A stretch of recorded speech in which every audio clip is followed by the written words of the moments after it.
Dá uma olhada quem entrou na primeira página ali, ó. Na 10ª, logo atrás do Alex ali, ó. Na 10ª colocação está o Mirassol, mesma pontuação do Corinthians. O Mirassol venceu o Corinthians pelo placar de 2-1, né? E assim, 3-1. E assim chegou à 10ª colocação. 2-1. Último gol foi anulado o terceiro gol. E assim chegou à 10ª colocação do Campeonato Brasileiro. Vamos mostrar os melhores momentos para vocês de um bom jogo lá na cidade de Mirassol.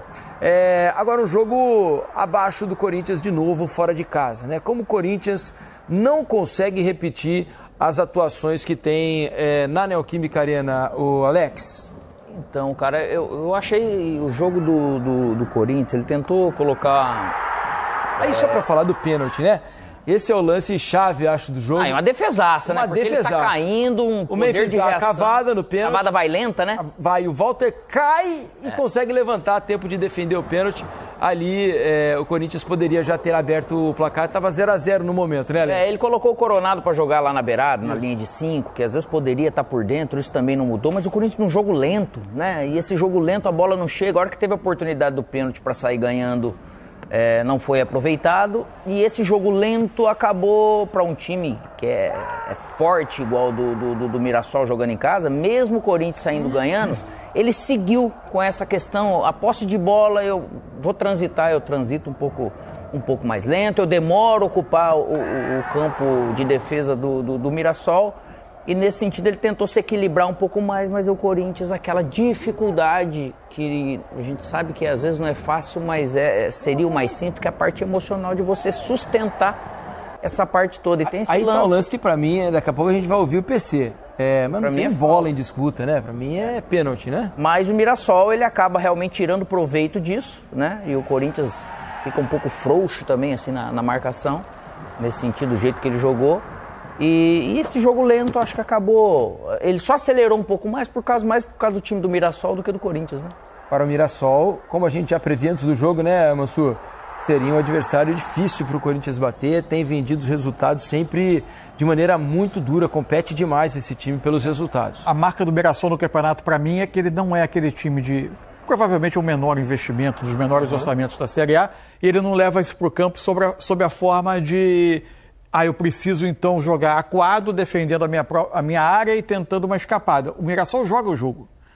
O primeiro tempo que não tinha acontecido, quase o Corinthians sai ganhando no primeiro tempo, que não tinha acontecido muita coisa, né? Onde tinha alguma vantagem que o Corinthians podia estabelecer, para mim, é que o Mirassol pressionava o Corinthians, um atacante pressionando os dois zagueiros, um dos meias pegando um dos volantes, os outros dois meias praticamente igualando a marcação 3 contra 3 no meio, onde surgia a possibilidade do Memphis, que era o 9, entre aspas, na formação inicial do Corinthians, sair, ou ele arrastaria o zagueiro, ou ele faria uma superioridade no centro do campo. Às vezes o Corinthians encontrava um passe direto para ele, mas a jogada não tinha sequência.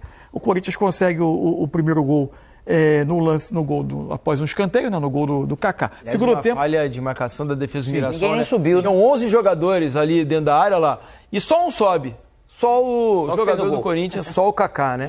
No segundo tempo, o Mirassol é melhor time do que o Corinthians. Melhor do que o Corinthians, especialmente numa atuação ruim da linha defensiva do Corinthians. O lado direito sofre muito na parte inicial do segundo tempo. Em uma das jogadas que o Mirassol criou, sai esse lance da ultrapassagem do Reinaldo e o gol. Depois, dificuldade de defender profundidade, defender bola longa. Quando o Mirassol tentava sair numa bola mais longa, o Corinthians teve dificuldade. Uma dessas bolas longas saiu o segundo gol e sairia o terceiro, que acabou anulado por causa de impedimento. E um ponto de criatividade, ficou o Maicon começando a jogada. Para começar aqui, tudo bem, tá ok, com o Bidon aqui do lado. Que eu acho que poderia ter trocado com o Coronado, vindo aqui para dentro, para a hora da bola, ele circular um pouco mais, que aqui acho que machuca muito ele jogando. Só que aqui era o Ranieri. O Ranieri, muitas das vezes, ou estava de costa, ou de lado, ou chegando na área. Lógico que não é a característica, não é nem a função, mas não é a característica dele. Você tem força para pressionar, mas você perde em qualidade técnica. Assim, claramente, assim, um trabalho iniciando e que está tateando para tentar encontrar uma formação que se equilibre. Isso. Porque o Corinthians, antes da chegada do Dorival, uma das questões é que ele não se equilibrava. Talvez ele tenha tentado... O Coronado tem um histórico de carreira de jogar pelo partido do lado, né? Até ele cria o que tinha acontecido no primeiro tempo antes do gol do Corinthians é uma boa jogada dele vindo da esquerda para dentro. Uma jogada até individual que ele termina numa finalização. Talvez o Dorival tenha tentado hoje. O pênalti acontece assim. Isso. Jogada do Coronado, partindo da esquerda para dentro, ele limpa o marcador, bate e a bola toca no braço do jogador do Mirassol. Agora, o que não muda, independentemente da formação ali da zaga do Corinthians, é quanto o Corinthians é facilmente batido atrás, né? É um time que toma muitos gols, a organização, principalmente defensiva do Corinthians... É coletiva, mas também tá individual. muito Os zagueiros também não conseguem... muito mal. Não conseguem emplacar uma sequência de atuações que deem segurança. Tanto que a dupla vai mudando ao longo da temporada o tempo todo. Todo mundo já teve oportunidade e ninguém segurou. E o Tchoca, né, que começou ali a mostrar que poderia de repente jogar, no primeiro erro, a impressão que dá é que ele foi jogado aos leões, né? Jogado para escanteio. Virou a última opção. E os outros entram e continuam errando assim outros como tendo ele. Mais oportunidade, ele não. Pois é algo curioso. Sobre a cavada, Alex, do Memphis, porque sempre quando acontece um lance como esse, quando o gol sai, aí vocês da imprensa vão vir aqui e vão dizer, mas ele é um gênio. Mas que genialidade, mas que gol fantástico, a coragem de fazer isso e tal. Quando o gol não sai, como foi o caso de hoje, mas não pode fazer isso. Pô, mas num jogo como esse, 0-0, ele vai dar uma cavada dessa? E aí, Alex, a gente tem que saber um pouco o que quer, né? Cara, o risco de você... O erro, você chutando forte, você cavando, o erro é erro. Isso é um fato. Lógico, quando você vai tentar fazer algo mais incrementado, e o incrementado dele saiu mal, porque ele bateu e a bola foi muito lenta. E foi pro lado onde o goleiro tá indo, né? Então não foi algo... Não sei se ele é acostumado a fazer ou não. Então, obviamente, quando acerta é lindo, mas quando erra, realmente a crítica vem, pô. Pra mim, o erro maior desse lance... Dos jogadores do Mirassol. O jogador tirar satisfação. Isso é inacreditável. Gente, é uma opção, inacreditável. Uma opção técnica dele. Claro. E acabou sendo infeliz. Agora, ele não estava debochando de ninguém. Ele bateu o pênalti da maneira que ele achou que ele ia fazer o gol. Você sabe que isso repercutiu até nas redes sociais. Vou lembrar aqui, vou ver se eu acho. Um dos jogadores do Mirassol, vou me lembrar daqui a pouco quem foi, fez um post nas redes sociais dizendo que era fã do Memphis e tal, e que depois de hoje deixou de ser. Porque faltou humildade e tal. O cara decidiu bater com cavadinha, errou. Porque bateu com cavadinha, o cara é desumilde, o cara é metido. É uma coisa... Uma pena que fez falta. Futebol e tem pesado, uma melindragem, às vezes, que é inacreditável. Os companheiros ficarem bravos com o Memphis, ainda ok. Agora, talvez. Arquibancada. É mais difícil aceitar, né? O rival, olhos de quem o tá vendo o adversário. jogo, é mais difícil aceitar o pênalti perdido numa batida assim do que o pênalti perdido mais o adversário de ir lá e cumprimentá-lo. Muito obrigado, seu Memphis, por ter errado o pênalti. Muito obrigado. Sagrado, é isso. Vamos trazer Paulo César de Oliveira, que nunca bateu um pênalti de cavadinha. Ele está aqui para conversar com a gente sobre agora esse jogo do Corinthians, porque a gente tem dois lances aqui para discutir. Para começar, PC, o pênalti que originou nessa cobrança do Memphis e que acabou não resultando no gol, né, PC? É isso, jogo apitado pelo João Gobi, que fez a sua estreia hoje na Série A, nessa temporada, né? Já tinha apitado nos anos anteriores, sentiu um pouco o jogo, estava um pouco sem o controle ali. Acabou dando sequência nesse chute do Coronado e aí tem a intervenção do árbitro de vídeo, do Márcio Góes, porque tem uma ação de bloqueio do Neto Moura. Ele tem uma ação com o braço direito, né, amplia o espaço do corpo e numa ação de bloqueio, repara, esse ângulo é bom por trás do gol e aí o VAR, sempre analisando o ponto de contato, aquele braço aberto, ampliando o espaço, recomendou a revisão e o pênalti foi bem marcado a favor do Corinthians, no chute do Coronado. Acho que também não tem muita discussão, né? Zero. Vamos ao próximo lance, que os jogadores do Corinthians também pediram um pênalti do Lucas Ramon no Coronado, dentro da área. Até me antecipei um pouquinho aqui sobre a minha opinião, mas quero ouvi-lo, PC. Não, mas esse sim,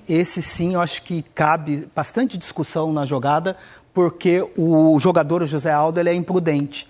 O Coronado, ele chuta a bola. A gente tem falado muito sobre essa questão de contato, de disputa na área, mas ele está se posicionando para dominar aquela bola que subiu, está se posicionando para poder dominar, e aí a ação do José Aldo é uma ação imprudente, é com impacto nas costas. A gente sempre fala muito a questão de contato, quando causa impacto ou não, mas para mim é uma ação que tem impacto, que é imprudente, que ele não... a imprudência é disputar a bola sem atenção, sem precaução. E quando é o contato nas costas, a gente precisa avaliar o impacto. E tem impacto, sim, nas costas do Coronado.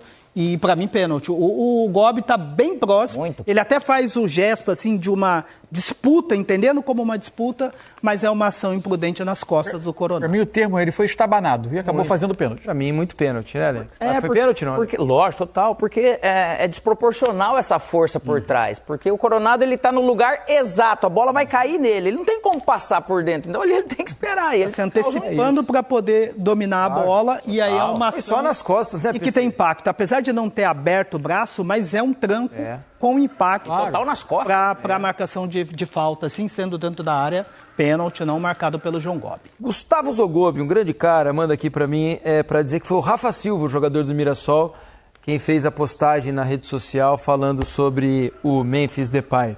Valeu, Gustavo, obrigado pela mensagem e pela audiência. PC, por hoje é isso? Maravilha, por hoje é isso. Eu nunca bati um pênalti de cavadinha, porque eu era o terceiro goleiro de um time juvenil lá em Cruzeiro. Eu nunca jogava, era ruim pra caramba. Mas você também não tem tamanho de goleiro, né, PC? Então, por isso que eu era o terceiro. Futsal. Graças a Deus, resolvi apitar e aí me tornei árbitro de futebol. Bom demais. É isso. Valeu, Valeu. PC, obrigado, hein? Abraço, boa Amanhã sequência tem pra mais. Paulo César de Oliveira falando com a gente sobre as questões da arbitragem neste sábado.